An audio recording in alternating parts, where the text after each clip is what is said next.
और मेरा भी प्लान बी था, मैं भी दूसरे एग्ज़ाम्स देता हूँ, स्टेट का देता हूँ, state public service commission, CAPF मैंने दिया था, EPFO दिया था। तो प्लान भी होना चाहिए, एक तरीके से वो कॉन्फिडेंस भी देता है कि अगर यहाँ नहीं होगा तो कहीं और तो कुछ ना कुछ हो रहा है। सबसे पहले तो सर आपको बहुत बहुत congratulation. Thank you so much. Okay sir, आपका नाम और आपका एजुकेशनल क्वालिफिकेशन? मेरा नाम अफजल अली है, मैं बिहार से हूँ और मैंने BHU से ज्योग्राफी ऑनर्स किया है ग्रेजुएशन, और ये मेरा 3rd अटेम्प्ट था। ओके, BHU से आपने ग्रेजुएशन किया है। ये आपका UPSC में 3rd अटेम्प्ट था। अब बाकी ऑप्शनल और मीडियम क्या था? मेरा ऑप्शनल ज्योग्राफी है और मीडियम इंग्लिश था। ओके, इंटरव्यू ये आपका पहला था या फिर?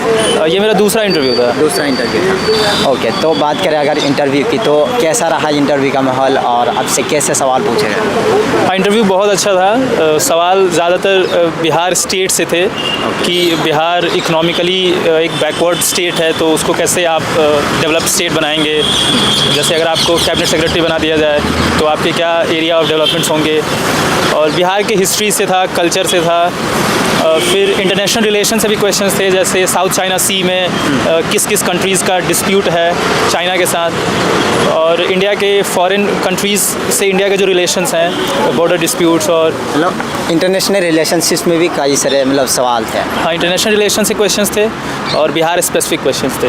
ओके, कोई करेंट से रिलेटेड कोई सवाल या फिर ओपिनियन बेस्ड कोई सवाल? ओपिनियन बेस्ड सवाल थे। बिहार में शराबबंदी का कानून है, उस पर सवाल पूछे हैं सर ने कि आपके सोच में वो क्या सही है या गलत है, उसके क्या सामाजिक, आर्थिक, राजनीतिक प्रभाव हैं, उस पर सवाल था। अच्छा। और आपके होम डिस्ट्रिक्ट से भी कई सारे सवाल थे। कोई ऐसे सवाल थे जिसमें आपको सॉरी बोलना पड़ा या फिर आपको नहीं आता था वो सवाल? हाँ, ऐसे कुछ सवाल थे जो मुझे पता नहीं था, तो मैंने बोला कि सर मैं पढ़ूंगा इसके बारे में। जैसे सर ने पूछा कि साउथ चाइना सी में 5 देशों के साथ चाइना का विवाद है, सीमा संबंधित विवाद है, तो उनका नाम पूछा, तो मुझे 3 का पता था, 2 नहीं पता था। तो ये था। और भी कुछ सवाल तो मुझे याद नहीं आ रहा है। तो क्या अभी बात करें अगर स्टडीज़ से रिलेटेड, प्रीलिम्स के लिए क्या अप्रोच था आपका? और इस बार का जो 2023 का प्रीलिम्स था काफ़ी मतलब टफ आप कह सकते हो, बहुत सारे एक्सपीरियंस इस बार रह गया है जिनका मतलब अच्छे से तैयारी भी थी फिर भी उनका नहीं हो पाया, तो इसके बारे में आप क्या कहते हैं? हाँ, प्रीलिम्स थोड़ा मुश्किल हो गया है, खासकर इस बार थोड़ा पैटर्न भी चेंज हो गया था। तो प्रीलिम्स के लिए स्ट्रैटेजी ये होना चाहिए कि आप प्रीवियस ईयर्स क्वेश्चन को एनालाइज करो और बेसिक्स पे ध्यान दो, NCERTs पे ध्यान दो। करंट अफेयर्स और न्यूज़पेपर को बहुत ही अच्छे से पढ़ने की ज़रूरत है, क्योंकि वहीं से कुछ सवाल होते हैं डायरेक्ट, और प्रीवियस ईयर्स को देखना बहुत ज़रूरी है। CSET के लिए खासकर आपने कैसे तैयारी? CSET के लिए मेरा एरिया फोकस कम्प्रिहेंसन था। कम्प्रिहेंसन जो होता है उसमें उसको मैंने 90% एक्यूरेसी के साथ कन्वर्ट करने का कोशिश किया था कि अगर 27 CSET के क्वेश्चन में अटेम्प्ट करता हूँ तो क्लोज टू 25-22 सही होने चाहिए। और CSET के लिए कितने प्रैक्टिस सेट आपने लगाए थे प्रीवियस ईयर? 15 लगाए होंगे। 15। ओके, और मेंस के आंसर राइटिंग के लिए एक मतलब वैल्यू एडेड आंसर लिखने के लिए किस किस पॉइंट का आपने ध्यान दिया था? मेंस के लिए वही है, प्रीवियस ईयर्स तो सबसे ज़रूरी है, क्योंकि मेंस में 20 में से कम 12 से 15 ऐसे थीम्स होते हैं, टॉपिक्स होते हैं जो रिपीट होते हैं। तो आप प्रीवियस ईयर्स को देखो, करंट अफेयर्स को एनालाइज करो और उससे इंटीग्रेट करो कि जो स्टैटिक पोर्शन है उससे करंट अफेयर्स किस तरीके से इंटरलिंक होकर सवाल बनते हैं। और सबसे ज़्यादा ज़रूरी है प्रीवियस ईयर्स को देखना और समझना कि अगर कोई सवाल आ रहा है तो वो क्यों आ रहा है। UPSC always ask a question with a reason. So उस अगर रीज़न को अगर हम समझ जाएंगे तो फिर हम प्रेडिक्ट कर पाएंगे क्वेश्चंस को। ओके सर, नया एक्सपीरियंस का ये एक सवाल रहता है कि मेंस के लिए आंसर राइटिंग कब से शुरू करें? प्रीलिम्स के साथ साथ या फिर प्रीलिम्स निकालने के बाद क्या करना है? मुझे लगता है कि आंसर राइटिंग बहुत ज़रूरी है और डेली बेसिस पे करना चाहिए, वो फ़र्क नहीं पड़ता। हाँ, अगर प्रीलिम्स का 1-2 महीना बाकी है तो मेंस छोड़ सकते हैं, बट इन जनरल आप जिस दिन से इस परीक्षा में लगते हैं उसी दिन से थोड़ा थोड़ा राइटिंग प्रैक्टिस करना चाहिए। ऐसे राइटिंग करो, GS का करो। Writing practice is very much necessary and it should be part of our daily habit. Mains के बाद जो आपको टाइम मिला था उस टाइम आप इंटरव्यू के लिए क्या मतलब इंटरव्यू के लिए कैसे तैयारी करते थे? और ये जैसे कि पर्सनैलिटी टेस्ट है, तो अपने पर्सनैलिटी डेवलपमेंट करने के लिए अपने शरीर पे आपने कैसे ध्यान दिया, मतलब कैसे मतलब वो चीज़ें की आपने? आई थिंक जो इंटरव्यू की जो प्रिपरेशन होता है वो तो मतलब 15 दिन या 2 महीने में नहीं हो सकता, वो लंबा प्रोसेस है। जो पर्सनालिटी है वो पिछले सालों साल के एफर्ट का आउटपुट होता है। तो on a long run I would say कि आप हर दिन अपने पर्सनालिटी पे काम करो, अपनी स्पीकिंग स्किल पे काम करो, अपने कम्युनिकेशन पे काम करो, करंट अफेयर्स को देखो, स्टैटिक नॉलेज है उसको देखो, लेकिन जो इंटरव्यू के पहले का जो टाइम होता है उसमें आप मॉक इंटरव्यूज़ दे सकते हैं मिरर के सामने। मॉक इंटरव्यू दिया था? हाँ दिया था मैंने। कितने मॉक इंटरव्यूज़ आपने दिए? इस बार मैंने 4 मॉक इंटरव्यू दिया था। ओके। और बुक लिस्ट बताएंगे आपने क्या क्या बुक्स पढ़ा था प्रीलिम्स के लिए या फिर मेंस के लिए, मतलब आपका रिसोर्स क्या था? तो जो बुक है ना वो तो बहुत सारे हैं, इंटरनेट पे आप सर्च करोगे यूपीएससी मटेरियल्स तो आ जाएंगे 10-12। हाँ। अब ऐसे बहुत सारे, जैसे लेकिन आपने क्या क्या पढ़ा था, थोड़ा सा अगर हिंट देना चाहेंगे हमारे एक्सपीरियंस को। जैसे पॉलिटी के लिए लक्ष्मीकांत हो गया, हिस्ट्री के लिए मिडिवल हिस्ट्री के लिए सतीश चंद्रा हो गया, एंशियंट के लिए आर एस शर्मा हो गया, मॉडर्न के लिए राजीव अहिर हो गया, ये सारे बुक्स के राइटर्स के नाम हैं। इकॉनमी के लिए मैंने मृणाल सर का हैंड आउट यूज़ किया था। और ये तो आपने मोटा मोटा बुक्स बता दिया, जो मेन बुक्स है ना। आजकल मार्केट में क्या है, बहुत सारे रिसोर्सेज हो गए, तो उनमें से सही मतलब बुक्स को कैसे उठाए, कैसे मतलब वो बुक लिस्ट बनाया?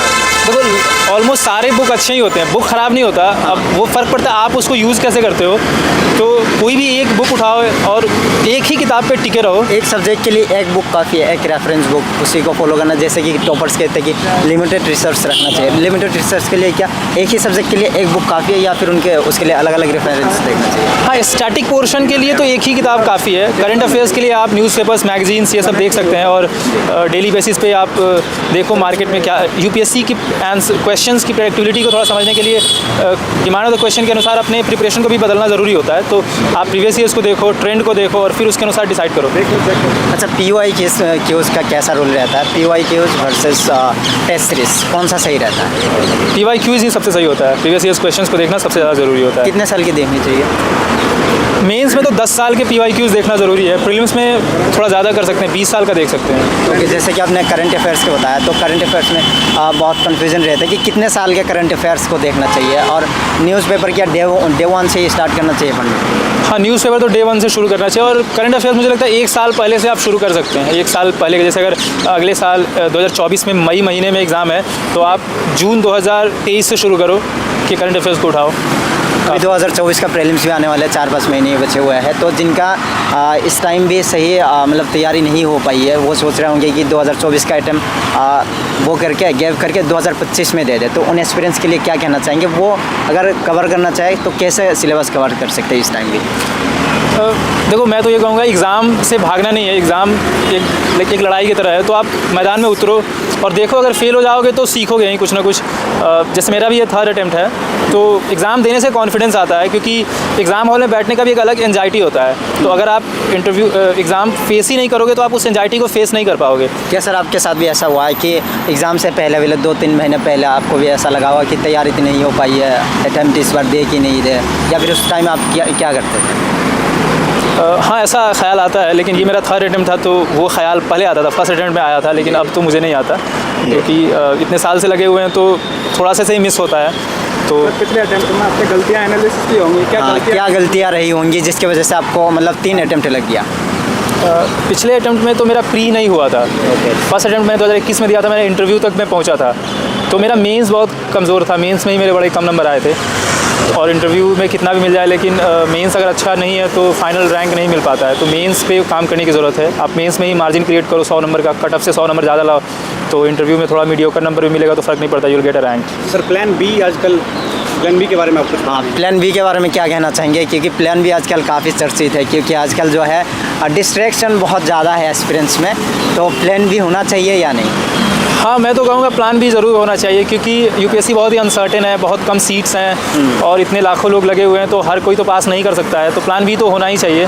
और मेरा भी प्लान बी था, मैं भी दूसरे एग्ज़ाम्स देता हूँ, स्टेट का देता हूँ, state public service commission, CAPF मैंने दिया था, EPFO दिया था। तो प्लान भी होना चाहिए। एक तरीके से वो कॉन्फिडेंस भी देता है कि अगर यहाँ नहीं होगा तो कहीं और तो कुछ ना कुछ हो रहा है। So that sense of security gives you confidence. Okay sir, plan भी कोई एग्ज़ाम होना चाहिए या फिर कोई जॉब वगैरह ये करनी चाहिए? हाँ, कुछ भी हो सकता है। जैसे प्राइवेट सेक्टर में भी अगर आपको जॉब मिलता है तो कर सकते हो। गवर्नमेंट के अदर जो एग्ज़ाम्स हैं वो भी रख सकते हो।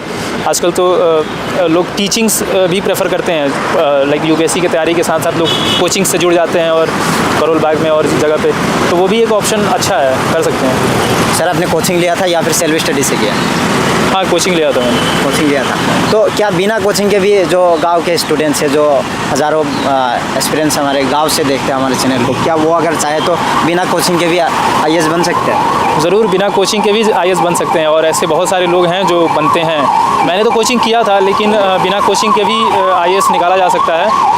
और आज के टाइम में तो इंटरनेट है, मोबाइल है, लैपटॉप है, तो देश के किसी भी कोने में बैठ के आप सारे रिसोर्सेज को यूज़ कर सकते हैं। तो ऐसा कुछ नहीं है, बिना कोचिंग के भी हो सकता है। सर कहा जा रहा है कि आजकल मतलब यूपीएससी ना टेक्निकल लोगों को ले रहा है ज़्यादा, इस पर आपकी क्या राय है? नहीं, जो सिलेबस है वो तो सबके लिए वही है और सारे रिसोर्सेज सबके लिए सेम है, तो किसी भी बैकग्राउंड से हो फ़र्क नहीं पड़ता।